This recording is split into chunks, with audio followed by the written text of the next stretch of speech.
Hi, everyone. I'm Rick Barron, your host, and welcome to my podcast, That's Life, I Swear. Her name was Bobby Kelly. Well, who's Bobby Kelly? Well, she and her boyfriend became a symbol of the Woodstock Music and Art Fair without even realizing it.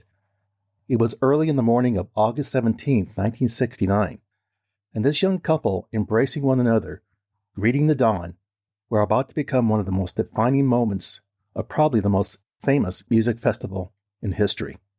Let's jump into this. Bobby Kelly, whose hug became a symbol of Woodstock, died on March 18th, 2023. Who was she? Well, let's start at the beginning. It started in February of 1969 when Nick Erkeline, a young 20-year-old, was bartending at Dino's in Middletown, New York, and Bobby Kelly, all but 19, was dating a waiter at Dino's. So let's fast forward to May of the same year, and it's the Memorial Day weekend. And the waiter who was dating Bobby, he decided to take off to the Jersey Shore for a guy's trip without telling her.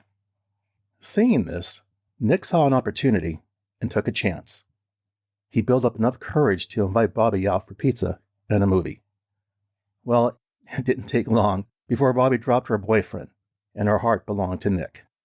Now jump ahead a few more months to August 15th of 1969, and Nick is tending the bar at Dino's while his girlfriend of about 10 weeks, Bobby, was at a table, sipping nickel draft beer and listening to the news on the radio. Now what Bobby and Nick didn't know was that about 40 miles up the road, hundreds of people were converging at a farm in Bethel, New York. People who were heading there were about to attend a 4-day event called the Woodstock Music and Art Fair. As Bobby was listening to the radio, she heard the DJ say that crowds were getting so big that a huge traffic jam had developed, and that estimates were that about 500,000 people would be at the event. Hearing this news, Nick slapped his hand on the bar. My God, we've got to go to this event. This may never happen again around these parts. At first, Nick thought paying $18 for a ticket was a bit much, and that was kind of pricey then. I mean, if you take inflation, today those tickets would be worth about $130. No, Nick said, we gotta go, and we're going. The next day, Saturday morning, Nick and Bobby contacted their friends, Mike Duco, Kathy Wells, and a good friend of theirs, Jim Corky Corcoran, a Vietnam veteran fresh out of the Marine Corps. They all jumped into a 1965 Impala station wagon that belonged to Corcoran's mother, and they drove down county roads, not to mention a lot of cow pastures. As the 5 of them got closer to the event, it didn't take long before they ran into an enormous cascade of people jamming to get into the Woodstock event. Realizing they couldn't get any further in the car, they parked the Impala off the side of the road. Now, with their feet getting tired, they were able to hitch a ride for the last 2 miles with a VW van whose occupants were some naked hippies. It didn't take long before the group arrived, and they hopped out of the van to enter the Woodstock venue. While walking inside, Nick and Bobby came across what they referred to as a spaced-out Californian named Herbie, and he was carrying a wooden staff with a plastic butterfly dancing from the tip.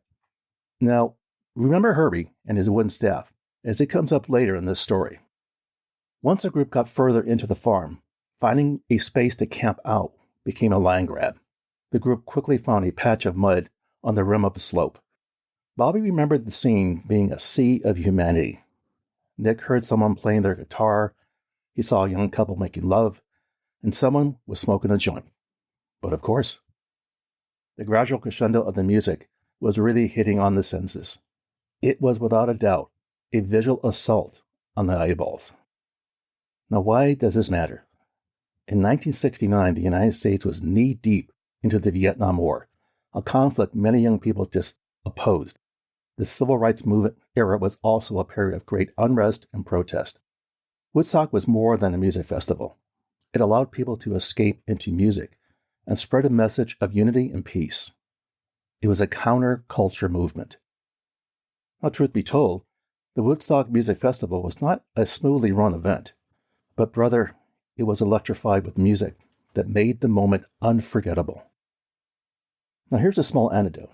To kind of put things in perspective, it was about a month earlier, during July, that Neil Armstrong, planted the American flag on the moon. And in mid-August, the Charles Manson family had murdered 8 Californians, including actress Sharon Tate in Los Angeles. Okay, enough of the history lesson. Let's get back to Bobby and Nick. About 500,000 people attended the Woodstock Music and Art Fair, which ran from August 15th to the 18th, a cultural phenomenon that has endured in the popular imagination, partly with the help of Woodstock, a 1970 documentary, and its album soundtrack featuring such people as Jimi Hendrix, Joan Baez, Jefferson Airplane, Richie Havens, and many more musicians. The event was in part a protest against the Vietnam War. Okay, so this is where the story begins to unfold about Bobby and Nick's trip to Woodstock. Now let me provide you some context. I was on my way into the U.S. Army in August of 1969. Like many other guys, I received my induction notification in the mail in late July. Packed my bags, had my draft card in my wallet, and I headed off to Fort Lewis, Washington State for 2 months of basic training and soon starting the beginning of my 2 years serving my country during the Vietnam War. While going through basic training, I was able to pick up a newspaper at the PX, and I caught an article about a music event that had recently happened in New York. The name of the event took place at a farm southwest of the town of Woodstock. Just as I started to read the article, I recalled hearing something about this event prior to leaving for basic training. Now fast forward, and I'm about 9 months into my service, and I was overseas. One night I heard music blasting in our barracks. Well, my curiosity got to me, and I walked closer to the sound of the music. I saw one of my friends playing a new 3-LP vinyl album he picked up at the PX. Listening to Jimi Hendrix, I took note of the cover. It was a picture of a couple holding one another, wrapped in a pink blanket, as the morning sun was coming up on the horizon. Little did I know that years later I would find out who this famous couple were, and never knowing that I would be doing a podcast about Bobby and Nick and their infamous photo. Now, if you take a closer look at this photograph that appeared on the Woodstock album, there are some highlights to call out. Looking to the right of Bobby and Nick in their pink blanket, which Bobby found on the ground, by the way, you can see their friend, Jim Corky Corcoran, fast asleep, most likely dreaming about being happy to have returned in one piece from serving in Vietnam as a U.S. Marine. Take a look to the far left of the photo, and you can see the plastic butterfly attached to a wooden staff, a gift from Herbie. Remember him, the spaced-out Californian? So who took this infamous being in the right place at the right time photo? The photographer's name was Burke Azusi, a freelancer.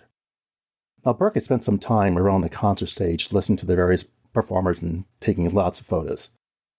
However, his gut told him that the real story was out in the sea of attendees.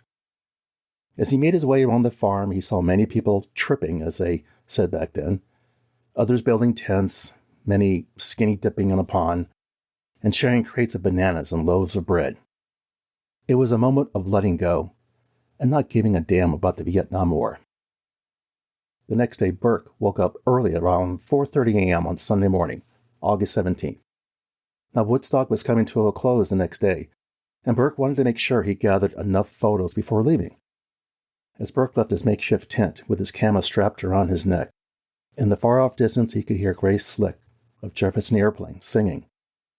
Now, unbeknownst to him, about 15 feet away from him stood Bobby and Nick, embracing one another in a pink blanket, welcoming the morning sun. Burke took notice of Bobby and Nick hugging, kissing, smiling at each other. When Bobby leaned her head on Nick's shoulder, and the sunrise coming up over the hills, Burke saw the $1 million shot and started snapping away. He had just enough time to get off a few frames of black and white and a few of color before the light and the mood was over. Little did Burke know that his timing to take that photo would later become his best-known photograph. Bobby and Nick were so in the moment, they never took notice of a camera clicking away. It was May 11, 1970 when the Woodstock album was released to the public. The cost of the 3-vinyl album set was just $8. That was a lot of money back then. Jim Corcoran was quick to pick up a copy and gather his friends to listen to it. When Bobby and Nick came over, Bobby picked up the album, and she was looking at the back side showing all of the music artists' names and the song titles included on the 3 vinyl album set.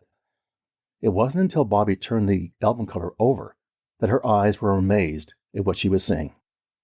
Without saying a word, she handed the album cover to Nick. And when he saw that it was a picture of them hugging in that pink blanket, they both smiled and hugged each other as if reliving the moment. Now here's a little factoid. When Bobby went with Nick to the concert, she had lied to her parents what she would be for the next few days. Now knowing that the album would be publicized, she couldn't hide from the lie anymore, and eventually faced the music by telling her mom and dad where she had been, and then told them about the incriminating album picture cover. Bobby and Nick got married in 1971. After focusing on raising their sons, Matthew and Luke, Bobby got her associate's degree in nursing at Orange County Community College in 1986. As a nurse, she worked mainly at an elementary school. Nick became a union carpenter and a construction inspector. In addition to her husband, Bobby is survived by her sons, a brother, John, and a sister, Sydney, who, by the way, got married to one of Jimmy Corcoran's brothers, and 4 grandchildren. Nick shared that the cause of death was leukemia. Bobby died on March 18, 2023, at her home in Pine Bush, New York. She was 73. Bobby and Nick became frequent interview subjects for the historians of Woodstock, and they often spoke about their marriage as a symbol of its lasting influence and an example of peace and love in action. Every morning when they woke up, and every night before they went to bed, they kissed and held each other for about a minute, just as they had on that grassy hill in the summer of 1969. Brother, it was a union of 2 people meant to be. So what can we learn from this story? What's the takeaway? It was a moment in time when a young couple had to see what the fuss was about, a concert happening up in Woodstock. Little did they know that they would become permanently a part of music history. Behind a pair of big shades, clad in multicolored garment and partly covered by a comfy pink trim blanket wrapped around her boyfriend, Bobby and Nick seemed to embody the flower child spirit. It was a time for the young generation to vent their anger against the war they saw as unnecessary, while a united group of musicians translated that anger with their music. The photo of Bobby and Nick represented something else, and that was the broad appeal held by the counterculture of the 1960s. For one couple, it was a moment to remember. For a photographer, it was a moment captured in time. Well, there you go, my friends. That's life, I swear. For further information regarding the material covered in this episode, I invite you to visit my website, which you can find on either Apple Podcasts or Google Podcasts, for show notes calling out key pieces of content mentioned and the episode transcript. As always, I thank you for listening. Be sure to subscribe here or wherever you get your podcasts so you don't miss an episode. See you soon.